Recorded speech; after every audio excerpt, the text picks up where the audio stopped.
bonsoir chers amis, c'est l'honneur à laquelle vous allez suivre cette vidéo. C'est toujours pour moi un privilège de partager avec vous de la médecine pure et en français facile. Pourquoi je l'intitule à français facile? C'est parce que ce sont des choses que vous comprenez, que vous suivez dans les informations politiques, mais que vous ne comprenez pas. Je vais vous démontrer que vous ne comprenez pas. Écoutez-moi très bien sur l'argumentaire que je vais développer. Cet argumentaire, elle est purement médicinal ou médical. Depuis l'avènement de cette pandémie à coronavirus à travers le monde, si dans votre entourage, quelqu'un est détecté positif au corona, on met toute l'équipe ou les voisins, tous ceux qui ont été en contact avec la personne et déclaré positif, en termes médicaux qu'on appelle quarantaine. Une sorte d'isolement et pendant des semaines. Et vous pouvez vous poser la question, d'où viennent les 2 semaines là? Pourquoi les 2 semaines là? En termes médicaux, les 2 semaines là correspond à ce qu'on appelle la période d'incubation. C'est-à-dire la période qui sépare les moments où un agent infectieux, à l'occurrence le virus du corona, entre dans un organisme humain et jusqu'à l'apparition de symptômes de la maladie. Et avec l'OMS, ils ont calculé cette période, ils ont dit que cette période est de 2 semaines. Voici, on commence maintenant, là où je voudrais vous démontrer que vous ne comprenez pas ce que ces gens disent, qui sont en train de mentir dans l'opinion. Imaginez que vous êtes professeur de médecine, le plus grand chercheur dans les départements de virologie à travers le monde. Et que moi, je viens devant vous comme un enfant, comme ton enfant. Et que vous venez devant moi, vous me dites non, cher fils, cette maladie, sa période d'incubation est de 2 semaines. C'est pourquoi les autorités politiques nous leur avons dit de confiner les gens pendant 2 semaines, pour prévenir la contamination ou la propagation de la maladie.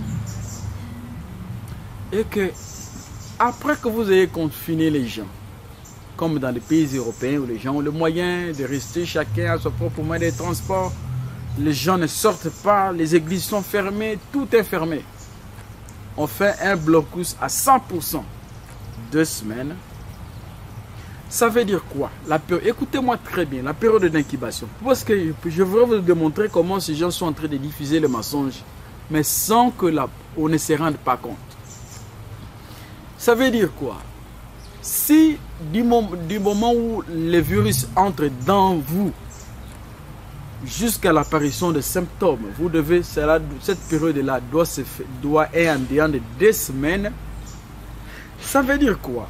Si on confine tout le monde dans 2 semaines, maximum 3 semaines par extension, ou voire même 1 mois, tous ceux qui auront été en contact avec le virus dans l'opinion ou bien dans une ville doivent obligatoirement développer la maladie. Et de ce fait, dès qu'on attrape quelqu'un qui est malade, on cible, on sait que c'est dans cette maison-là, dans cet appartement-là. Et après le confinement peut-être d'1 mois, il doit être normal, établi que personne encore n'a le corona. Mais il ne peut pas le dire ça. Pourquoi il ne veut pas le dire? C'est parce qu'il y a un mensonge qui est caché derrière là. Vous ne pouvez pas dire aux gens que la période d'incubation du virus est de 2 semaines et que vous confinez les gens pendant 1 mois, 2 mois, et après le confinement là, venir vers la population pour dire que non, le virus continue à se propager. Alors là, qui dit la vérité? Vous qui avez dit aux gens que la période d'incubation du virus est de 2 semaines, est-ce que c'est la vérité? Je vous pose cette question, même si vous n'avez pas fait les études de médecine, vous savez que cette réponse ne tient pas. Alors, toujours avec les choses terre à terre. Lorsque les variants qu'ils appellent le variant Delta, qui est venu de l'Inde a commencé, tous les pays ont décidé de ne pas embarquer les sujets indiens. Et avant ça, pour voyager d'un pays à un autre, d'un continent à un autre, vous devez avoir un papier attestant votre dernier examen de PCR à 2 ou 3 jours avant votre embarcation, que votre PCR est négatif. Alors, je voudrais poser la question de savoir que tous les pays, tous ceux qui voyagent à travers le monde sont munis de papiers avec un test PCR négatif. Comment ils peuvent expliquer, par exemple là en Afrique, vous ne recevez pas les ressortissants de l'Inde et tous qui viennent des pays occidentaux ont leur test PCR négatif. Comment vous pouvez dire à la population que le variant Delta est parmi nous? Comment vous pouvez leur dire? Quel est le moyen? Quel est le moyen? La raison pour justifier la présence des soi-disant variants Delta dans le pays là comme en Afrique et partout à travers le monde, la raison qui ne veut pas admettre, c'est que le test auquel ils soumettent les gens pour faire le dépistage, c'est en quelque sorte comme un test du hasard. Ce test, à moins qu'on peut tromper des gens qui n'ont pas de notion médicale. Vous pouvez aller faire le test de PCR, on vous dit que c'est négatif, ça ne veut absolument rien dire. Le test de PCR, négatif ou positif, ça ne veut absolument, et c'est d'ailleurs même inutile que les gens continuent à faire ce test. Parce que ce n'est pas un test de certitude, c'est un test de sensibilité.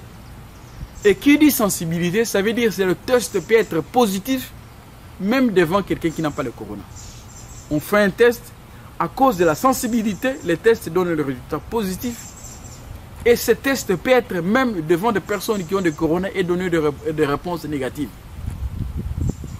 Plusieurs même chercheurs à travers le monde ont fini par trouver que le test de PCR donnait des résultats qu'on appelle en termes médicaux des faux positifs et voire même des faux négatifs. Donc un faux positif, c'est quoi? On vous dit que vous avez le corona, mais vous n'avez pas le corona. Et un faux négatif, c'est quelqu'un qui a le corona, mais que l'examen de laboratoire dit qu'il n'a pas le corona. Vous avez le corona, mais on vous donne un papier qui dit que vous n'avez pas le corona, sur base de l'examen de laboratoire, alors que le virus est en vous.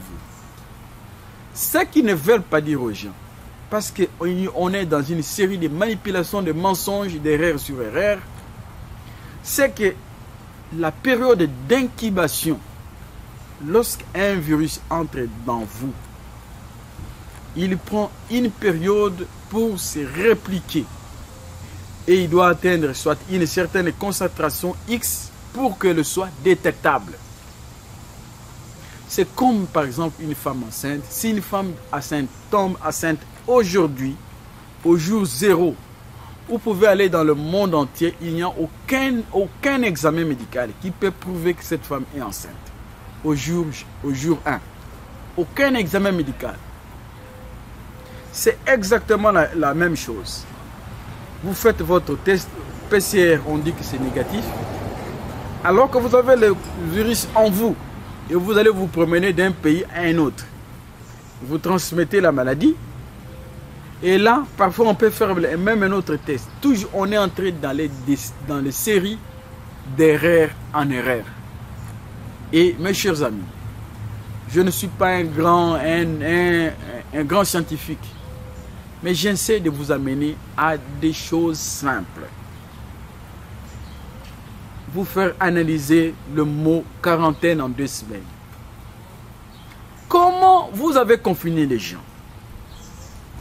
2 semaines après, 1 mois après, vous dites aux gens, tout le monde, chacun est resté chez lui, vous dites aux gens que le virus se propage. Maintenant, c'est le variant nigérien, c'est le variant juif, c'est le variant... Comment nous sommes restés chez nous? Tous ceux qui viennent, tous ceux qui voyagent, ils ont les tests de PCR. Comment vous pouvez dire aux gens que nous avons maintenant les variants Delta dans nos pays? Ces gens doivent dire la vérité. Que les tests sur lesquels la population se soumet, si vous suivez ma vidéo à travers le monde, qu'on vous dise que vous avez les tests, que vous avez le corona sur base de cet examen de laboratoire, croyez mes paroles, ça ne veut absolument rien dire. Et même si vous allez à l'hôpital, on vous fait les tests, on vous dit que le test de corona est positif. Si vous n'avez pas les symptômes de la maladie, oubliez ce test. C'est tout simplement un test de sensibilité, ce n'est pas un test de certitude. Et dans cette logique-là, s'ils arrivaient à dire ça dans l'opinion, que le test là n'est pas un test de certitude, le monde entier va s'écrouler. Parce que c'est là qu'il se cache. Et dans cette vidéo, je voudrais arrêter parce qu'il y a beaucoup d'informations. Vous avez suivi dernièrement, ils ont dit que toujours dans une série de mensonges sur mensonges. Prenez la vaccination, c'est le seul rempart contre la propagation de la maladie. Je ne veux pas vous citer les pays. Tous les pays qui ont plus vacciné leur population, les gens ont honte. Je lisais un article dans le site, comme dans le New England Journal of Medicine. Vous allez trouver même dans les sites comme, il y a un site là, les citechdaily.com. citechdaily.com. Plusieurs études ont prouvé en Angleterre par exemple que parmi les personnes vaccinées, il y a à peu près 63,4% des personnes vaccinées sont décédées. Vous dites aux gens, faites-vous vacciner contre le corona, c'est le seul rempart. Mais les gens se sont vaccinés, on fait une étude comparative entre les personnes vaccinées et les personnes non vaccinées. Partout où cette étude a été faite, les personnes qui ont été vaccinées sont plus décédées que les personnes non vaccinées. Comment vous allez dire aux gens que la vaccination, c'est la voie obligée?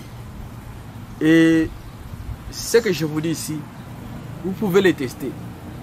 Même si vous ne comprenez pas, ce que je dis en termes, j'essaie de rendre de manière terre à terre pour que tout le monde puisse comprendre mon langage.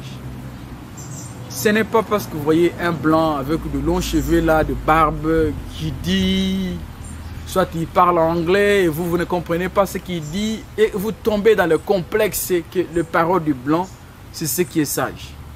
Ce que je vous dis ici, c'est de la médecine pure.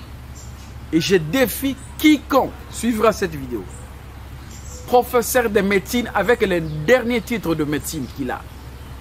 De démontrer que la période d'incubation du corona est de 2 semaines. Cet argument est totalement... Je l'ai détruit avec les ABC sans aller avec sur le plan du laboratoire. Deuxième élément, je vais vous dire que les tests auxquels ils soumettent les gens, soi-disant pour être certain que vous n'avez pas le corona, ces tests donnent le faux résultat. Ils ne veulent pas admettre. Et ils ont encore dit que le vaccin, c'est le seul issue. Israël, c'est le pays qui a le plus vacciné sa population. Écoutez le taux de mortalité. C'est une honte. C'est une honte. Et ces gens, je vous dis très bien, vous savez, l'origine de la guérison, je parle comme un scientifique. L'origine de la guérison, c'est quelque chose qui est mystérieux sur le plan scientifique. D'où vient la guérison? Il doit y avoir un pouvoir spirituel, un pouvoir. C'est d'un pouvoir-là que vient la guérison. Vous allez trouver quelqu'un qui a été malade, il est allé devant la statue de Marie. Et il a récité ses prières, il peut vous témoigner qu'il a été guéri. Et son témoignage sera authentique. Et quelqu'un d'autre qui condamne l'idolâtrie, il va aller chez un pasteur qui prie pour lui en lui imposant les mains par exemple. Il peut sentir, quelqu'un d'autre peut aller chez un féticheur. Et le féticheur fait une décoction, il branche ça et il est guéri. Sur le plan de l'origine de la guérison de la maladie, vous ne pouvez pas dire aux gens que les gens sont guéris ou il y a diminution des cas parce que les gestes barrières sont respectés. Je vous épargne dans les démonstrations entre les pays africains et les pays occidentaux. Où est-ce qu'on trouve l'eau partout? Où est-ce qu'on a la possibilité d'avoir des masques partout? Où est-ce qu'on a la possibilité de respecter la distanciation sociale entre les pays occidentaux et les pays africains? Mais comment vous pouvez expliquer, si vous avez la réponse à cette question, comment vous pouvez expliquer que le taux de mort est très élevé dans le pays le plus développé? Si ce que ces gens disent est la vérité. Merci.